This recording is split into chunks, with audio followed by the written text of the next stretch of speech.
les 3 promos prochaines. L'année dernière, Gualtiero et son équipe ont fait 3 millions d'euros de bénéfices. Alors, comment s'y prennent-ils pour faire le plus de profit? 15h30 à Genève. Le lac Léman est on ne peut plus tranquille. Et pourtant, au même moment, de l'autre côté de la ville, dans les bureaux de Gualtiero, l'ambiance est tout autre. C'est l'ouverture de la bourse de Wall Street. Et comme chaque jour, à New York, c'est l'effervescence. Et à cet instant, les nouvelles ne sont pas bonnes. Pour Will, le trader maison, la pression est maximum. Je t'appelle parce que je comprends pas ce qui se passe. Ça me tue. À l'autre bout du fil, l'intermédiaire auquel il passe ses ordres sur le marché de New York. La veille, il lui a acheté un paquet d'actions. Aujourd'hui, elles sont en baisse. Quoi? L'action était à 40,105. Elle est maintenant à 40,064. J'ai de quoi m'énerver, non? Mais la bourse, c'est un vrai yo-yo. Tout peut changer d'une minute à l'autre en moins d'une heure. Will va retrouver le sourire. Le marché continue de grimper. Et c'est plutôt bien? Ouais, c'est plutôt une bonne nouvelle quand ça grimpe. Tant que vous misez sur la hausse, comme la majorité des gens. Car la bourse, contrairement à ce qu'on croit, ce n'est pas toujours parier sur une action qui monte pour la revendre au plus haut. Il y a une autre méthode, parier sur les actions en chute libre. C'est la spécialité du patron. Quand on pense qu'une compagnie a des difficultés et que son titre va en ressentir, on peut parier que son titre va chuter. Et avec ça, on peut gagner de l'argent. Avec ça, on peut gagner de l'argent. Donc on gagne de l'argent sur les compagnies qui vont mal. Ça paraît incroyable, et pourtant parier sur le déclin d'une entreprise pour en tirer des bénéfices, ça n'a rien d'exceptionnel pour un trader comme Gualtiero. Exemple, la société Tyson, le premier producteur de poulet aux États-Unis. C'est l'un des très bons coups de Gualtiero. Au début 2006, la menace de la grippe aviaire pourrait faire chuter la consommation de poulet. Et le malheur de cette société américaine va faire le bonheur du trader. Bon, un bon exemple, je pense facile à comprendre, c'est au début de cette année, on a parié sur la grippe aviaire. On pensait que ça allait revenir et donc forcément les productions de poulet allaient ressentir. Il commence par emprunter 100 000 actions de la société Tyson à une banque. Une pratique courante dans la finance. Et il n'a pas eu à débourser un sou. Il peut faire ce qu'il veut de ses actions, à condition de les rendre dans un mois. On leur a dit donnez-nous 100 000 titres, on va les vendre. Donc on les a vendus au prix du marché. Le 3 janvier, on les a vendus à 17 $ l'un. Il a donc empoché 17 € par action. Mais combien vaudront-elles lorsqu'il faudra les rendre à la banque? Pour que Gualtiero gagne de l'argent, il faut qu'il ait vu juste. Le cours doit s'effondrer pour empocher la différence. Dans ce cas-là, notre analyse était juste. La grippe aviaire est sortie. C'est parti dans tous les journaux. Les Américains ont paniqué. Quand ça a touché les 14 $, on a simplement racheté les 100 000 titres. Donc on a vendu à 17 $, on a racheté à 14. On a gagné 300 000 $, c'est 3 $. 300 000 $ de bénéfices en 4 semaines seulement. Grâce à ses coups audacieux, Gualtiero s'est déjà taillé une solide réputation dans le monde de la finance. Et il est prêt à jouer dans la cour des grands.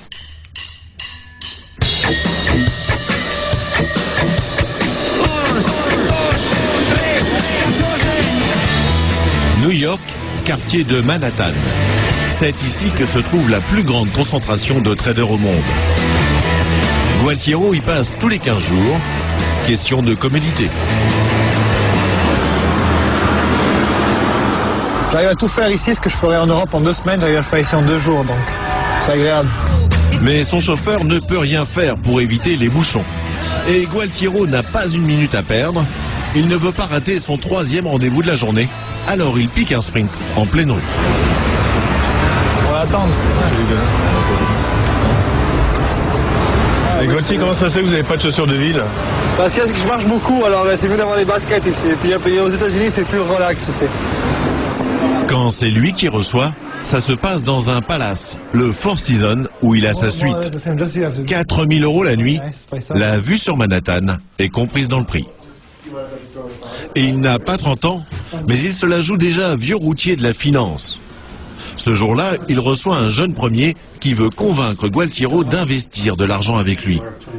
Will Hartley. Il gère depuis 4 ans un fonds spéculatif de 4 millions d'euros, 10 fois moins important que celui de l'Italien. Alors, pour donner envie à Gualtiero de miser sur lui, Il va d'abord passer un petit oral.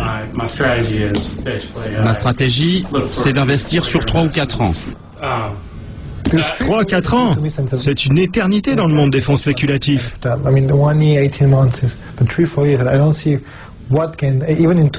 an, 18 mois, c'est le maximum dans l'économie d'aujourd'hui.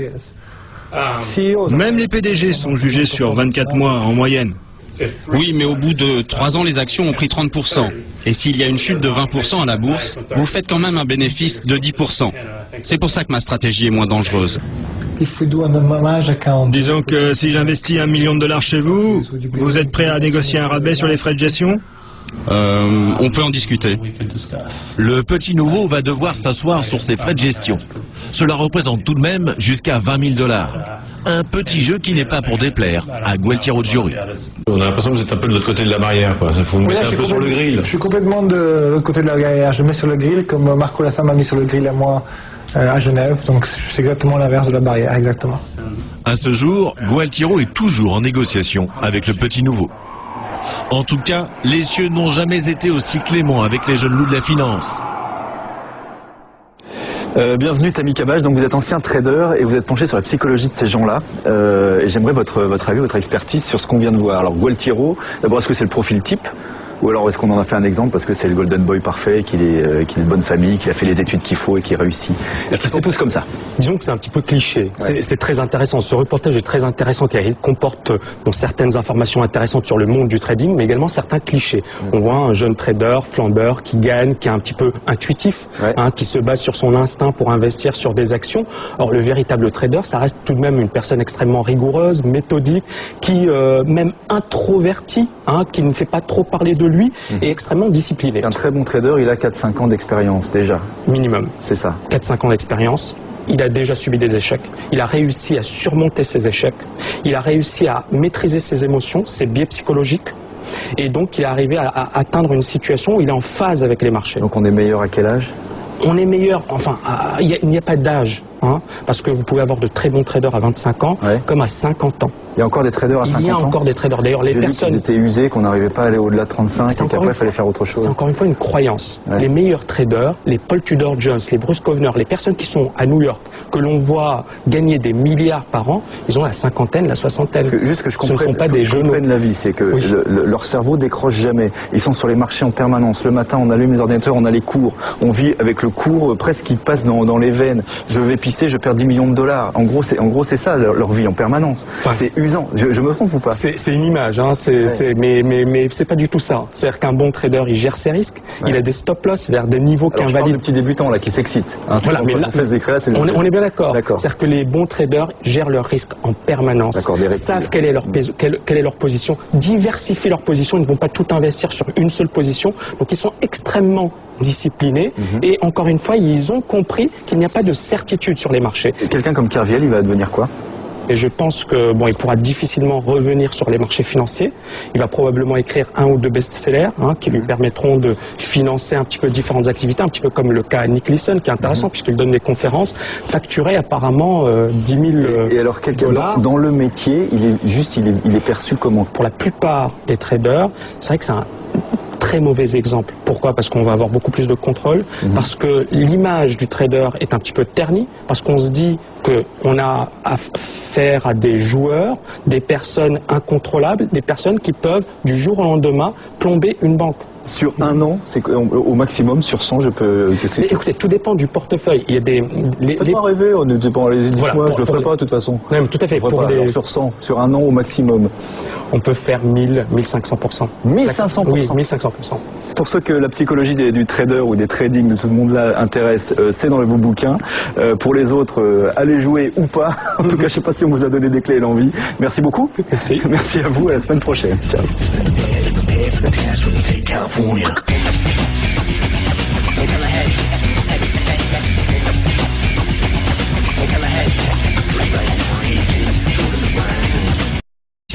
Du patron. Quand on pense qu'une compagnie a des difficultés et que son titre va en ressentir, on peut parier que son titre va chuter. Et avec ça, on peut gagner de l'argent. Avec ça, on peut gagner de l'argent. Donc on gagne de l'argent sur les compagnies qui vont mal. Ça paraît incroyable, et pourtant parier sur le déclin d'une entreprise pour en tirer des bénéfices, Ça n'a rien d'exceptionnel pour un trader comme Gualtiero. Exemple, la société Tyson, le premier producteur de poulet aux États-Unis. C'est l'un des très bons coups de Gualtiero. Au début 2006, la menace de la grippe aviaire pourrait faire chuter la consommation de poulet. Et le malheur de cette société américaine va faire le bonheur du trader. Bon, un bon exemple, je pense facile à comprendre, c'est au début de cette année, on a parié sur la grippe aviaire. On pensait que ça allait revenir et donc forcément les productions de poulet allaient ressentir. Il commence par emprunter 100 000 actions de la société Tyson à une banque, une pratique courante dans la finance. Et il n'a pas eu à débourser un sou. Il peut faire ce qu'il veut de ses actions, à condition de les rendre dans un mois. On leur a dit, donnez-nous 100 000 titres, on va les vendre. Donc on les a vendus au prix du marché. Le 3 janvier, on les a vendus à 17 $ l'un. Il a donc empoché 17 € par action. Mais combien vaudront-elles lorsqu'il faudra les rendre à la banque? Pour que Gualtiero gagne de l'argent, il faut qu'il ait vu juste. Le cours doit s'effondrer pour empocher la différence.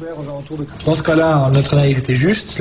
Et il n'a pas 30 ans, mais il se la joue déjà vieux routier de la finance. Ce jour-là, il reçoit un jeune premier qui veut convaincre Gualtiero d'investir de l'argent avec lui.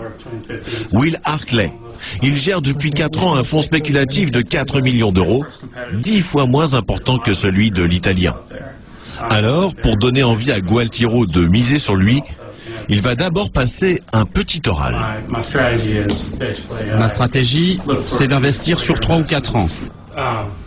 3-4 ans, c'est une éternité dans le monde des fonds spéculatifs. Un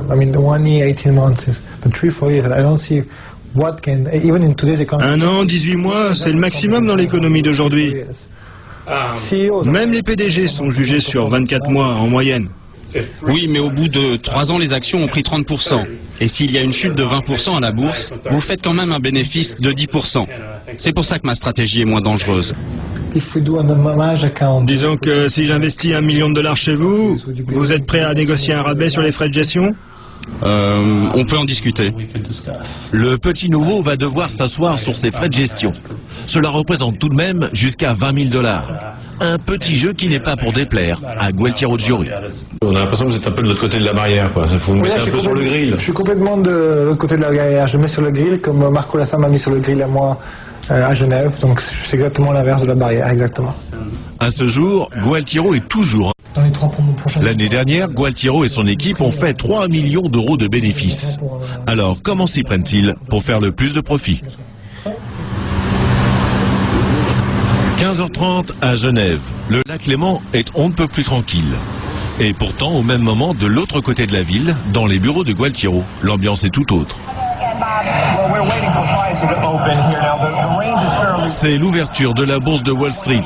Et comme chaque jour, à New York, c'est l'effervescence. Et à cet instant, les nouvelles ne sont pas bonnes. Pour Will, le trader maison, la pression est maximum. Je t'appelle parce que je comprends pas ce qui se passe. Ça me tue. À l'autre bout du fil, l'intermédiaire auquel il passe ses ordres sur le marché de New York. La veille, il lui a acheté un paquet d'actions. Aujourd'hui, elles sont en baisse. Quoi? L'action était à 40,105. Elle est maintenant à 40,064. J'ai de quoi m'énerver, non? Mais la bourse, c'est un vrai yo-yo. Tout peut changer d'une minute à l'autre en moins d'une heure. Will va retrouver le sourire. Le marché continue de grimper. Et c'est plutôt bien? Ouais, c'est plutôt une bonne nouvelle quand ça grimpe. Tant que vous misez sur la hausse, comme la majorité des gens. Car la bourse, contrairement à ce qu'on croit, ce n'est pas toujours parier sur une action qui monte pour la revendre au plus haut. Il y a une autre méthode, parier sur les actions en chute libre. C'est la spéciale négociation avec le petit nouveau. En tout cas, les cieux n'ont jamais été aussi cléments avec les jeunes loups de la finance. Bienvenue Tammy Cabage, donc vous êtes ancien trader et vous êtes penché sur la psychologie de ces gens-là. Et j'aimerais votre avis, votre expertise sur ce qu'on vient de voir. Alors Gualtiero, d'abord est-ce que c'est le profil type Ou alors est-ce qu'on en a fait un exemple parce que c'est le golden boy parfait, qu'il est de bonne famille, qu'il a fait les études qu'il faut et qu'il réussit? Est-ce qu'ils sont tous comme ça?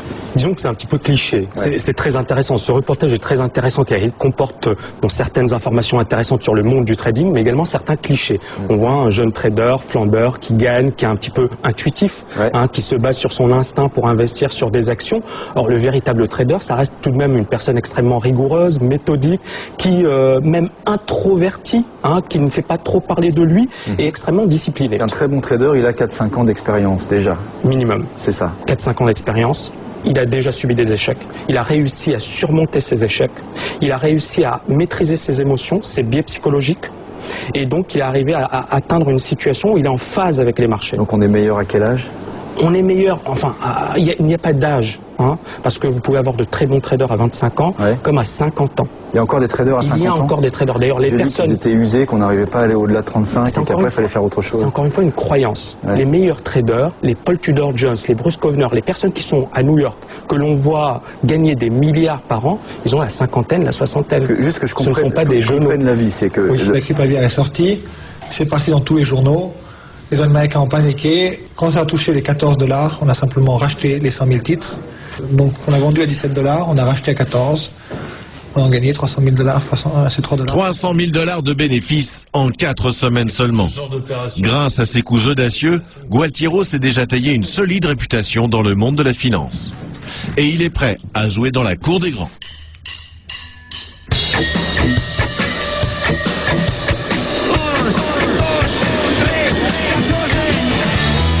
New York, quartier de Manhattan. C'est ici que se trouve la plus grande concentration de traders au monde. Gualtiero y passe tous les 15 jours. Question de commodité. J'arrive à tout faire ici, ce que je ferais en Europe en 2 semaines, j'arrive à le faire ici en 2 jours, donc c'est agréable. Mais son chauffeur ne peut rien faire pour éviter les bouchons. Et Gualtiero n'a pas une minute à perdre. Il ne veut pas rater son 3e rendez-vous de la journée. Alors il pique un sprint en pleine rue. On va attendre. Et Gualtier, comment ça se fait que vous n'avez pas de chaussures de ville? Parce que je marche beaucoup, alors c'est mieux d'avoir des baskets ici. Et puis aux États-Unis, c'est plus relax aussi. Quand c'est lui qui reçoit, ça se passe dans un palace, le Four Seasons, où il a sa suite. 4 000 € la nuit. La vue sur Manhattan est comprise dans le prix.